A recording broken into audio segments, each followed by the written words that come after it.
Fadi Ghandour, I think we've got a slide up from Aramex, who grew the FedEx of the Middle East. Do we have a slide? Yeah. Should we? But this is so the other bit of the story that we haven't talked about a lot is entrepreneurship, and Fadi is convinced that. This is him, sorry. So Fadi Ghandour was the son of the person who started Royal Jordanian Airlines. So he wasn't like exactly two kids in the garage or something, but he started around the time, not much later than the big. Well, it was around the time that FedEx and some of these companies started going global. He started the Aramex, which is the local is the Arabic FedEx, and does a lot of the delivery for the multinational giants, but has also become big. It was the biggest ever IPO in the Arab region, and he's sort of like the Richard Branson of the Middle East, and he's and he's a real dude, and he plays basketball and all that kind of stuff, and he's funny and charming and kind of rich and important. He was also the seed investor in Mac2, which is the company, the first big hit internet company in the Middle East, which sold to Yahoo for 164 million.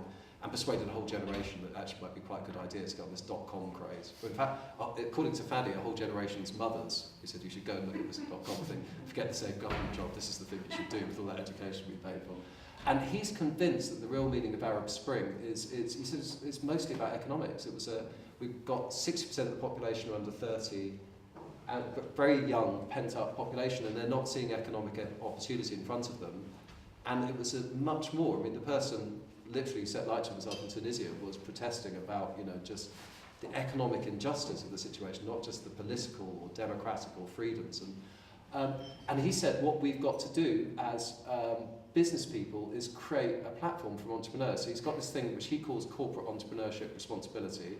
I think it's a bit of a mouthful, but he's saying that this is our real social responsibility, is we need to mentor young entrepreneurs.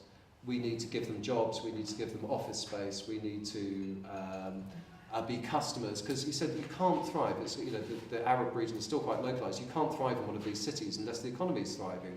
Who are you going to hire in 10 years' time if you don't have the new, vibrant entrepreneurial talent? We've got to attract people back and so on and so forth. So we've all got to get behind entrepreneurship, and this is a real theme that comes up. I also spoke to somebody from a big property group in Dubai who used to work for the government. He said, no, the government is massively prioritising entrepreneurship, whatever the problem was with Arab Spring, over and above political freedoms and the internet and all the political discussions, we've got to create jobs and economic momentum and growth. And the way that we've got to do that is wean people off the idea of safe jobs for a bank and the government and create a generation of entrepreneurs overnight. And I interviewed a lot of people who'd been facing the reality of the challenge of doing that overnight, and actually how do you build an entrepreneurial ecosystem? Where are the seed investors? Where are the people leaving college who are going to try this?